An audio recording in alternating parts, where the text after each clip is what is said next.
வணக்கம் நண்பர்களே. மனம் மாற வேண்டுமா, மதம் மாற வேண்டுமா? ஏன் இந்த கேள்வி எழுகிறது? சமீபத்தில் மிக பிரபலமான தேசத்தினுடைய முன்னணி ஐடி கம்பெனியில் ஒரு கம்பெனி, இந்த கம்பெனியுடைய பேரை நான் சொல்ல விரும்பலை, அதில் ஒரு பெரிய சம்பவம் நடந்தது. என்னென்னா, மதம் மாறுங்கள், மதம் மாறி திருமணம் செய்ய சொல்லி வற்புறுத்தி அல்லது வேறு சில நிர்பந்தங்கள், வேலைவாய்ப்பில் பதவி உயர்வு, இந்த மாதிரி சில ஆதாயங்களுக்காக மதம் மாற சொல்லி கட்டாயப்படுத்தினார் அந்த மிக பிரபலமான ஐடி கம்பெனியுடைய உயர் அதிகாரி அப்படின்னு ஒரு குற்றச்சாட்டு எழுந்தது. அப்போ மதம் மாறினால் சில ஆதாயங்கள் கிடைக்கிறது என்பதற்காக அந்த மத மாற்றம் நடந்திருக்கிறது. நான் எந்த மதத்தையும் குறிப்பிட்டு நான் சொல்லவில்லை. அது இந்து மதமாக இருந்தாலும் சரி, கிறிஸ்தவ மதமாக இருந்தாலும் சரி, இஸ்லாமிய மதமாக இருந்தாலும் சரி, மதம் மாறுவதால் மனம் மாறுமா? ஏன்னா நெடுங்காலமாகவே நமக்கு இந்த மத மாற்றங்கள் தொடர்ச்சியாக நடந்து கொண்டிருந்த நாடுகளில் நாம் ஒன்று. காரணம், இந்து மதம் என்பதை பிரதானமாக கடைபிடித்த மன்னராட்சி நடந்து கொண்டிருந்த நாடு இது. அந்த நாட்களில், அந்த மன்னராட்சி நடந்து கொண்டிருந்த நாட்களில் பிற மதத்தை சேர்ந்தவர்கள் படையெடுப்பு மற்றும் இங்கு ஏதோ ஒரு அவங்களுடைய மதத்தை பரப்புவதன் நோக்கம் என்று பலர் பலவிதமான நற்செயல்களையும் செய்திருக்கிறார்கள். குறிப்பாக சொல்ல வேண்டும் என்றால், தென்னிந்தியாவில், அதுவும் தமிழகத்தில் கல்வி நிலையங்கள், கல்லூரிகள் என்று ஒரு பெரிய மாற்றங்கள் ஏற்படுவதற்கு கிறிஸ்தவ மதத்தினுடைய பள்ளிகளும் கல்லூரிகளும் தான் காரணம். தென்னிந்தியாவின் ஆக்ஸ்போர்ட் என்று அழைக்கப்படுவதே திருநெல்வேலி மாவட்டத்தில் இருக்கக்கூடிய பாளையங்கோட்டை நகரம். அந்த நகரம் அந்த மாதிரி அழைக்கப்படுறது காரணமே கிறிஸ்தவ மிஷினரிகள் செய்த அந்த கல்வி பணி. ஒரு காலகட்டம் வரை கல்வி பணி மதம் மாற்றத்திற்காக மட்டுமே நடக்கப்பட்டதா என்றால் இல்லை. அவர்கள் கல்வியை எல்லோருக்கும் வழங்கினார்கள். விரும்பியவர்கள் மாறிக்கொள்ளலாம். அதன் பிறகுதான் மற்ற அந்த இந்து மதத்தில் இருந்து சில ஆதாயங்களுக்காக மதம் மாறுவது என்ற ஒரு எண்ணம் வந்தது. சரி, மனம் மாறுவது அப்படின்னா என்ன? நீங்கள் பிறந்ததிலிருந்து பருவ வயது அடையும் வரை, முழு மனிதனாக மாறும் வரை உங்களுடைய வாழ்க்கை அனுபவங்கள் உங்களுக்கு அத்தனை பெரிய புரிதல் இருக்காது. அந்த பதின்ம வயது, இன்னைக்கு இருக்கிற இதுகள் வயசு வித்தியாசம் இருக்குன்னு வச்சுக்கோங்க இந்த தலைமுறைக்கு. ஆனால் ஒரு குறிப்பிட்ட வயது வரை அந்த மாற்றங்களை புரிந்து கொள்ளும் தன்மை மாறுபட்டிருக்கும். அப்போ நீங்கள் மனம் மாற வேண்டுமா அப்படின்னு கேட்டால், அது பெற்றோர்களுடைய கைடன்ஸ் இருக்கணும், அவங்களுடைய வழிகாட்டுதல் இருக்கணும். அவங்களுக்கு இந்த குழந்தைக்கு நம்ம உரிமை கொடுக்கலாம், இவங்க தன்னால் முடிவெடுக்கிறதுக்கான சிந்தனை இருக்குது இல்லைங்கிறத ஒரு ஆசிரியரும் ஒரு பெற்றோரும் தான் ஒரு ஒரு குழந்தைகளை, அந்த மனிதனை கண்காணிக்க முடியும் ஒரு குறிப்பிட்ட வயது வரை. அப்படி வச்சுக்கோங்க. அப்படி பார்க்கும்போது மனம் திருந்துவது என்பது மட்டும்தான் ஒரு சரியான தீர்வாக இருக்குமே ஒழிய, நீங்கள் எந்த மதத்திலிருந்து எந்த மதத்திற்கு மாறினாலும் எல்லா மதங்களும் போதிக்கக்கூடிய அடிப்படை சாராம்ச கொள்கைகள் ஒரே மாதிரி தான் இருக்குது. அதை படித்தவங்களுக்கு தெரியும். அது பௌத்தமாக இருக்கட்டும், சீக்கிய மதமாக இருக்கட்டும், இந்து மதமாக இருக்கட்டும், கிறிஸ்தவர்களாக இருக்கட்டும், இஸ்லாமியராக இருக்கட்டும். மக்கள் தொகையில் யார் அதிகமாக இருக்கிறார்களோ, எந்த மதத்தை பின்பற்றுபவர்கள் மக்கள் தொகையில் அதிகமாக இருக்கிறார்களோ அவர்கள் அந்த மதம்தான் சிறந்த மதம் என்று நாம் ஒரு முடிவுக்கு வர முடியுமா? அது கடினம். அப்படி பார்த்தால் உலகில் அதிகமான மக்கள் பின்பற்றக்கூடிய மதம் கிறிஸ்தவ மதம். அந்த மதம் தான் சிறந்தது என்று சொல்ல முடியுமா? இந்தியாவில் அது மைனாரிட்டின்னு ஒரு கேட்டகரிக்குள்ளே கொண்டு வராங்க. அமெரிக்காவில் அது சரின்னு சொல்ல வராங்க. இப்போ அந்த கிறிஸ்தவ மதத்தை பின்பற்றக்கூடிய யூதரான ட்ரம்ப் எடுக்கிற முடிவுகளை அந்த நாட்டு மக்களே எதிர்க்கிறார்கள். இப்போ மதம் பின்பற்றுவது என்பது அறிவு சார்ந்த விஷயமா அல்லது உணர்வு சார்ந்த விஷயமா என்ற அடுத்த கேள்விக்கு நம்ம உள்ளே போயிடணும். அது உணர்வு சார்ந்த விஷயம்தான்.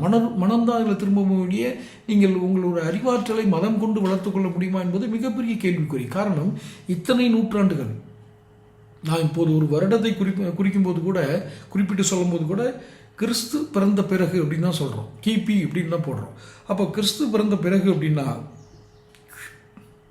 கிறிஸ்து தோன்றிய பிறகு இந்த மக்கள் அவருடைய சீடர்கள் சொன்ன வழிகளை பின்பற்றி நடந்திருப்பார்களே ஆனால் அவர்கள் அனைவரும் மனம் திருந்தியவர்களாக இருந்திருக்க வேண்டும். இல்லை, அந்த மதத்தில் குறிப்பிடுவது போல சைத்தான் ஏன் ஆக்கிரமிப்பு கொண்டது ஒரு கேள்வி.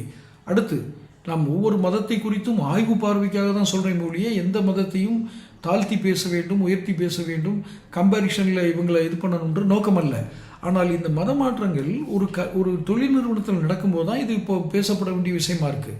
இது மனம் திரும்புதலுக்கான விஷயமாக தான் இருக்குன்னு மொழிய, மதம் திரும்புதலுக்கான விஷயமா இருக்கக்கூடாதுங்கிறது தான் நம்மளுடைய நோக்கம். ஸோ எந்த மதத்தை பின்பற்றினாலும் நம் மனமது செம்மையானால் மந்திரமது தேவையில்லை என்ற ஒரு ஸ்லோகன் இருக்குது. நீங்கள் மனம் செம்மையாயிடுச்சுன்னா மந்திரங்கள் தேவையில்லை, மந்திரங்கள் சொல்லி ஜெபிக்கணுன்ற அவசியம் இல்லை. ஸோ பிரார்த்தனைகள் என்பது வேறு. அது மூளை தன்னுடைய தேவைகளை பிரபஞ்சத்தோடு இணைத்து பிரபஞ்சத்திடம் வேண்டி பெறக்கூடிய ஒரு வழிபாட்டுதல் முறை தான் இந்த பிரார்த்தனைகள். ஒவ்வொரு மதமும் ஒவ்வொரு மாதிரி தொழுகை, ஜபம், பிரார்த்தனை, அது ஒவ்வொரு மதமும் ஒவ்வொரு மாதிரி சொல்கிறாங்க.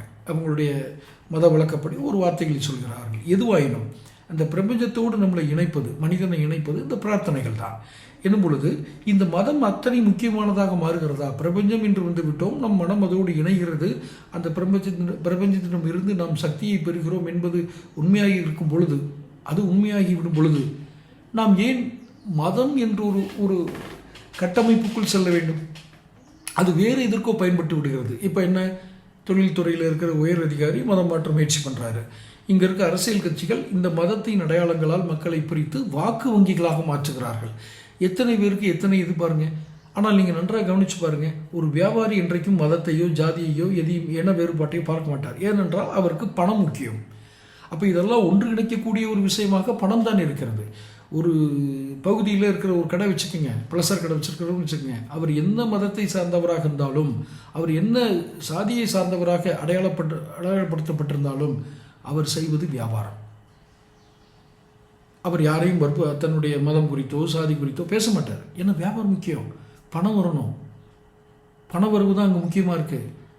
அப்போ பணம் இதெல்லாம் ஒன்றிணைக்குது. நம்ம இன்றைக்கி இருக்கிற தமிழக அரசியல் குடும்பங்களே பார்க்குறோம், பணம் ஒன்றே பிரதானமாக வைத்து மாற்று மதம், மாற்று சாதி அடையாளம் கொண்டவர்கள் ஒன்றாக இணைந்து கொள்கிறார்கள். நான் தவறு என்று சொல்லவில்லை, ஆனால் பணம் பொதுமைப்படுத்துகிறது.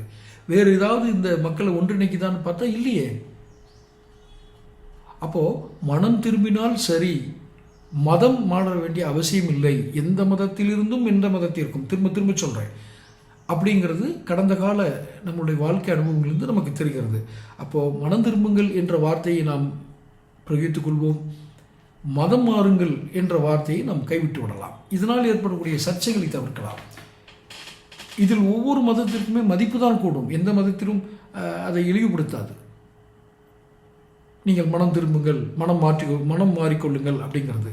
ஸோ இது ஒரு ஹெவி சப்ஜெக்ட், அதாவது ஒரு நிறைய அர்த்தங்கள் கொண்ட ஒரு சப்ஜெக்ட். நான் கொஞ்ச நேரத்துக்குள்ளே இதை விளக்கி சொல்லிட முடியாது. இருப்பினும் நீங்கள் என்னுடைய உரையிலிருந்து புரிந்து கொண்டதை, உங்களுடைய கருத்துக்களை கமெண்ட் பாக்ஸில் நீங்கள் பதிவிடுங்க. இது போன்ற பல உரையாடல்கள் மூலமாகத்தான் நான் எந்த ஒரு சப்ஜெக்டையும், ஈவன் த டெக்னாலஜி, மதம் சம்பந்தப்பட்டது, மனித மனம், உள்ளுணர்வு, இது போன்ற எந்த விதமான இதாக இருந்தாலும் நாம் பேசிதான் அதனுடைய உச்சநிலை கருத்துக்களை நாம் அடைய முடியும். தொடர்ந்து பேசுவோம். சேனல் சப்ஸ்கிரைப் பண்ணிக்கோங்க. நன்றி.